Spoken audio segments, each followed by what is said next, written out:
ရန်ကုန်နဲ့မန္တလေးမြို့ကိုအစုလိုက်အပြုံလိုက်တိုးဝင်လာတဲ့ကြားဖြတ်များကကပတ်ရွှေကုတ်ကိုအစရှိတဲ့ကြားဖြတ်အတိုက်မြုံကြီးတွေကတရောတော့ပါထွက်ပြေးလာခဲ့ကြတဲ့လူလိမ်အစုအဖွဲ့တွေမှာနိုင်ငံသားအများစုကတော့ထိုင်းနိုင်ငံဘက်ကိုကူးပြေးခဲ့ကြပြီးမြန်မာနိုင်ငံသားလူလိမ်တွေကတော့မြန်မာနိုင်ငံကလျှက်စစ်မီအထိုက်လျောက်ရနိုင်မဲ့မြို့ကြီးတွေကိုအစုလိုက်အပြုံလိုက်ကြီးတိုးဝှေ့လို့လာနေခဲ့ကြပါပြီ။ကြွက်တိုက်ကြီးတစ်ခုကိုရှင်းလိုက်ပေမဲ့အဲ့ဒီကထွက်လာတဲ့ကြွက်ငယ်လေးတွေဟာကိုစီနေရအနှံ့မှာကြွက်တိုက်ငယ်လေးတွေကိုစီနဲ့ဒဇင်ထောင်ကုန်ကြတော့မှာပါ။ဘာနဲ့တူလဲဆိုတော့ဒန်နာရီတဲကဟိုက်ဒရာလို့ခေါ်တဲ့မွေးနဂါးကြီးခေါင်းတစ်လုံးကိုဖျက်လိုက်တာနဲ့နောက်ထပ်အသစ်တစ်လုံးပြန်ပေါက်လာသလိုဘူဘူအောင်ရေးတဲ့ဝါလုံးတို့စပွားကြားဖြတ်လူလိမ်ကိုင်းတွေအများကြီးဖြစ်ပေါ်လာတော့တာပါပဲကြားဖြတ်အင်မာယာကြီးတွေကနေထွက်ပြေးလာခဲ့တဲ့မြန်မာလူလိမ်လုံသားတွေဟာ9ယောက်ကနေအများဆုံး10ယောက်အထိအဖွဲ့ငယ်လေးတွေဖွဲ့ကြပြီးကွန်ဒိုတိုက်ခန်းတွေငှားရမ်းလို့သူတို့လုပ်ငန်းတွေကိုအခြေချကြတယ်လိုအပ်တဲ့ပရီဘောကပစ္စည်းတွေကွန်ပျူတာပစ္စည်းတွေအသုံးဆောင်တွေလားနဲ့ချီအောင်လုံလောက်အောင်အတွက်စုဆောင်းလို့ကြားဖြတ်အင်မာယာကြီးလက်အောက်ခံဘဝတွေကနေကိုပိုင်နိုင်ငံလေးတွေလိုမျိုးဆက်ပြီးလုပ်ငန်းလည်ပတ်လို့နေကြပါတယ်။အဲ့ဒီမှာသတိထားစရာကအဲ့ဒီလုပ်ငန်းတွေကထွက်လာကြတဲ့သူတွေထဲမှာကြားဖြတ်တယ်လီကွန်ဖရော့အစရှိတဲ့ဖုန်းနဲ့လိမ်လည်ယုံတက်လူတွေတည်းမဟုတ်ပဲကိုရင်းအင်္ဂါရောင်းဝယ်ရောင်းလုပ်ငန်းတွေကလုပ်သားတွေခွဲစိတ်ဆရာဝန်ပညာရှင်တွေပါလာနေခဲ့တာပါပဲ။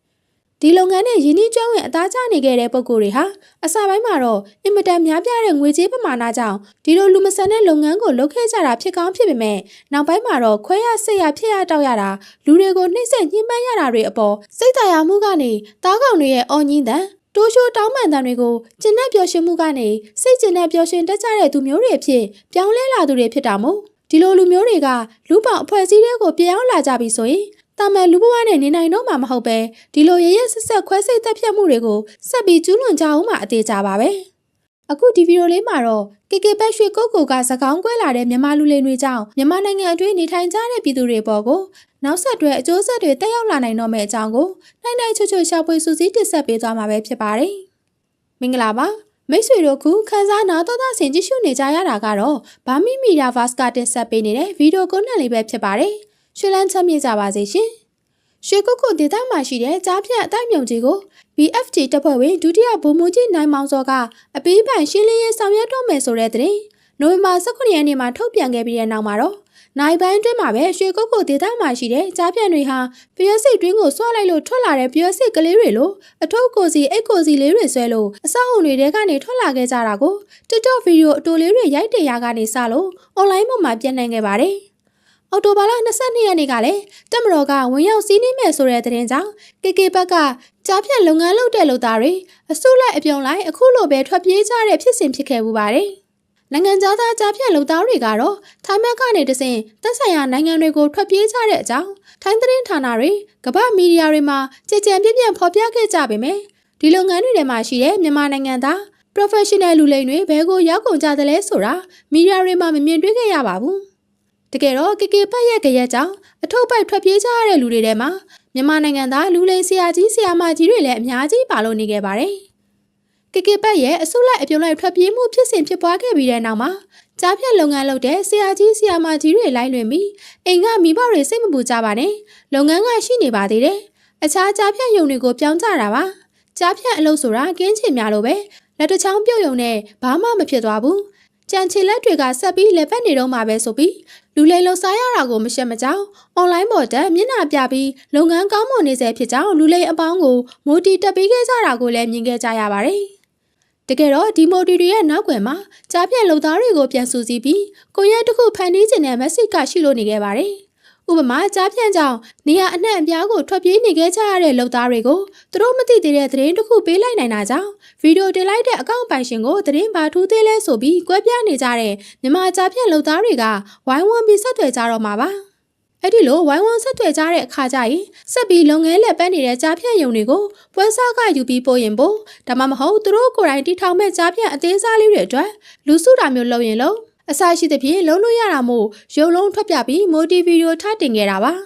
လက်ရှိကာလမှာဆိုရင်KKဘက်ကပြန်ကျဲကုန်ကြတဲ့ကြားဖြတ်တွေဟာမြန်မာနိုင်ငံကမြို့ကြီးပြကြီးတွေမှာအခြေဆဆိုင်လို့နေခဲ့ကြပါပြီသူတို့လူစုဖွဲ့ပုံကအရင်လိုလူရနဲ့ချီပြီးစုလုပ်ကြတာမျိုးမဟုတ်တော့ပဲ3ယောက်တစ်ဖွဲ့5ယောက်တစ်ဖွဲ့ကနေအများဆုံး10ယောက်တစ်ဖွဲ့လောက်သာလူခွဲပြီးလုပ်ကြပါတော့တယ်ဘာလို့လဲဆိုတော့လူအများကြီးနေရာတစ်ခုထဲမှာကြားဖြတ်ဝိုင်းလုပ်ကြမယ်ဆိုရင် ကြားဖြတ်လို့ရမှာသုံးတဲ့ကွန်ပျူတာတွေဆာဗာတွေနောက်ဝပစ္စည်းတွေကလျှက်စစ်သုံးစွဲမှုမြင့်မားတာကြောင့်မီတာပေတွေကလုပ်ငန်းသုံးမီတာလောက်ကိုတက်နေမှာဖြစ်လို့အလွယ်တကူသတိထားနိုင်တဲ့အပြင်ကွန်ဒိုတိုက်ခန်းတစ်ခုသို့မဟုတ်လုံးချင်းအိမ်တစ်အိမ်မှာကွန်ပျူတာပစ္စည်းတွေရုံးသုံးပရိဘောဂပစ္စည်းတွေစားနပ်ရိက္ခာတွေအမြောက်အများအသက်ပို့လုံးနေမယ်ဆိုရင်လေပတ်ဝန်းကျင်ကထူးခြားအခြေအနေတစ်ခုအနေနဲ့ရိပ်မိပြီးတန်းကနေမိသွားနိုင်တာမို့ပါဒီလိုမီတာကသုံးစွဲမှုအလွန်ကြုံဖြစ်နေတာကြောင့်မတင်ငါဖြစ်လို့ဝင်ရောက်စစ်ဆေးရာကနေကြားဖြတ်အတိုက်တစ်ခုကိုဖြုတ်ခွင်းနိုင်လိုက်တဲ့ case ကလည်းနိုဝင်ဘာ3 ရက်နေ့ကတည်းဖြစ်ထားတာတွေလည်းရှိသေးတာကိုဒါကြောင့်အခြေအနေတွေကိုသုံးသပ်နားလည်တတ်တဲ့ကြားဖြတ်တွေဟာလူအများကြီးအုပ်စုဖွဲ့တာမျိုးမလုပ်တော့ပဲလူသိတဲ့မထားမိနိုင်မဲ့အဖွဲ့ငယ်လေးတွေပုံစံမျိုးနဲ့သာလောက်ကင်ကြတော့တာပါ2021ခုနှစ်ကနေ2025အထိဖြစ်ခဲ့တဲ့ဈေးကွက်အပြောင်းလဲတွေကိုကြည့်မယ်ဆိုရင်ရွှေကားအိမ်ချမ်းမြေစားတောက်ကုန်အစရှိတာတွေဟာ900ရာခိုင်နှုန်းလောက်ဝငနေကြီးမြင့်တက်သွားခဲ့တာကိုလူတွေအားလုံးကောင်းကောင်းကြည့်သတိထားမိမှာပါဒီလိုအစအရာရာဈေးတွေမတက်နစမြင့်တက်သွားရခြင်းအကြောင်းရင်းတွေထဲမှာကြားဖြတ်လုပ်ငန်းတွေရဲ့ငွေကြေးတွေမြန်မာနိုင်ငံကအိမ်ချမ်းမြေရွှေကားအစရှိတဲ့လုပ်ငန်းတွေထဲမှာရင်းနှီးမြှုပ်နှံပြီးငွေဖြူအဖြစ်ပြောင်းလဲထားတာကအကြောင်းရင်းကြီးတစ်ခုဖြစ်နေရှိနေခဲ့တာပါကြားဖြတ်တွေအဖမ်းဆီးခံရတယ်ဆိုပေမဲ့သူတို့ငွေမဲတွေနဲ့ရင်းနှီးမြှုပ်နှံထားတဲ့အိမ်ချမ်းမြေတွေကတည်သွားလို့ရတာမျိုးမဟုတ်တော့တအီအီနဲ့ရောင်းပြီးပြောင်းပြေးကုန်သွားကြတော့မှာပါပဲ